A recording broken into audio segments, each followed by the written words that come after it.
Welcome to new TV Telugu. ఇప్పుడు Telangana top 10 చూద్దాం. జహీరాబాద్ పట్టణ ప్రజలకు నూతన సంవత్సర శుభాకాంక్షలు తెలిపిన ఎస్ఐ వినయ్ కుమార్.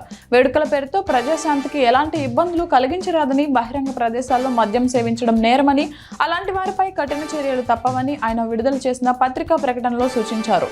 మద్యం సేవించి వాహనాలు నడపకూడదని కూడా హెచ్చరించారు.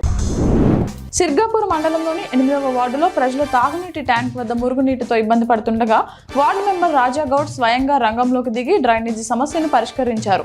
దీంతో ప్రజలకు అసౌకర్యం తప్పింది. ఈ కార్యక్రమంలో ఎంబీఆర్ యువసేన అధ్యక్షుడు కిరణ్ రావు, గ్రామ యువ నాయకుడు నర్స్ గౌడ్, కాలనీ వాసులు పాల్గొన్నారు. రాజన్న సిరిసిల్ల ఎస్పీ మహేష్ బి గీతే మాట్లాడుతూ న్యూ ఇయర్ వేడుకలను ఆనందోత్సాహాల మధ్య శాంతియుతంగా జరుపుకోవాలని సూచించారు. డిసెంబర్ 31న జిల్లా వ్యాప్తంగా డ్రంక్ అండ్ డ్రైవ్ తనిఖీలు నిర్వహిస్తామని, మద్యం సేవించి rash driving, bike racing, triple riding, silencer తొలగించి వాహనాలు నడిపే వారిపై కఠిన చర్యలు తీసుకుంటామని హెచ్చరించారు. కామారెడ్డి సెగ్మెంట్ పరిధిలోని బిక్కనూరు మండలం జంగంపల్లి సొసైటీ కార్యాలయం వద్ద ఎరువుల కోసం రైతులు బారులు తీరారు. ఎరువులు అందుతాయో లేదోనని ఆందోళన చెందుతున్న రైతులకు సొసైటీ ఉద్యోగి వంశీ భరోసా ఇచ్చారు. రైతులకు సరిపడే ఎరువులు నిల్వలు ఉన్నాయని, ప్రతి రైతుకు ఎరువులు అందేలా చర్యలు చేపట్టినట్లు తెలిపారు. రైతులు తొందరపడవద్దని, ఆందోళన చెందాల్సిన అవసరం లేదని ఆయన సూచించారు. వరంగల్ జిల్లా పర్వతగిరి మండలం అన్నారం పల్లవి మోడల్ స్కూల్లో 44వ రాష్ట్ర స్థాయి షూటింగ్ బాల్ పోటీలు జరగడం గర్వకారణమని బీఆర్ఎస్ రాష్ట్ర నాయకులు ఏనుగుల రాకేష్ రెడ్డి అన్నారు. ఈ పోటీలు రాష్ట్ర పండుగ వాతావరణాన్ని సృష్టించాయని, క్రీడాకారులతో పాటు తెలంగాణ భౌగోళిక స్వరూపం కూడా ఇక్కడ కనిపిస్తుందని తెలిపారు. ఇంత పెద్ద ఎత్తున పోటీలు నిర్వహించిన తెలంగాణ రాష్ట్ర షూటింగ్ బాల్ అసోసియేషన్ అధ్యక్షులు శ్రీనివాస్, జనరల్ సెక్రటరీ ఐలయ్య, పల్లవి మోడల్ స్కూల్ చైర్మన్ అశోకాచార్యులను ఆయన అభినందించారు. నిజామాబాద్ జిల్లా బాల్కొండలో కాంగ్రెస్ పార్టీ ఆధ్వర్యంలో బాల్కొండ నియోజకవర్గ ఇన్ఛార్జ్ ముత్యాల సునీల్ రెడ్డి జన్మదిన వేడుకలు ఘనంగా జరిగాయి.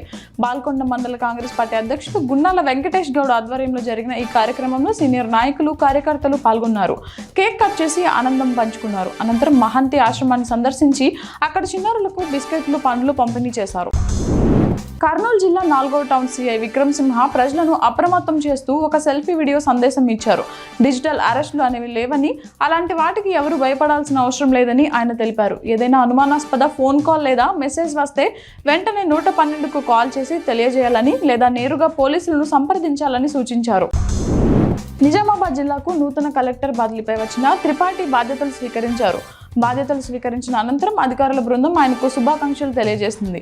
6 నెలల క్రితమే జిల్లాకు వచ్చిన వినయ్ కృష్ణారెడ్డి అనూహ్య బదిలీపై జిల్లాలో సర్వత్రా చర్చ జరుగుతోంది. భారతీయ జనతా పార్టీ ఆర్మూర్ పట్టణ శాఖ ఆధ్వర్యంలో ఆర్మూర్ మున్సిపాలిటీలో కోతులు మరియు కుక్కల బెడదపై మున్సిపల్ కమిషనర్కు వినతి పత్రం సమర్పించారు. పట్టణ అధ్యక్షుడు మందుల బాలు మాట్లాడుతూ ఈ సమస్య తీవ్రమైందని, ప్రజలకు ప్రాణభయం, ఆస్తి నష్టం కలుగుతోందని తెలిపారు. ఆర్మూర్ మున్సిపాలిటీ చెత్త మున్సిపాలిటీగా మారిందని, అధికారులు అవినీతికి పాల్పడుతున్నారని, ప్రజల నుండి డబ్బులు దండుకోవడానికి ప్రయత్నిస్తున్నారని ఆరోపించారు. కామారెడ్డి ఎమ్మెల్యే కేవీ రమణారెడ్డి కామారెడ్డిలోని అయ్యప్ప ఆలయంలో జరిగిన తృతీయ పుష్కర మహాకుంభాభిషేకం, శతచండీ హోమం, సహస్ర కాలాభిషేకం, విశేష వాహన సేవల కార్యక్రమంలో పాల్గొన్నారు. ఈ సందర్భంగా ఆయన మాట్లాడుతూ భగవంతుని ఎదుట అందరూ సమానులేనని, చిన్న పెద్ద అనే తేడా ఉండదని అన్నారు. అయ్యప్ప ఆలయ అభివృద్ధికి కృషి చేసిన వారికి కృతజ్ఞతలు తెలిపారు. తాను 3 సార్లు అయ్యప్ప మాల ధరించానని, ఆ అనుభూతి గొప్పదని పేర్కొన్నారు.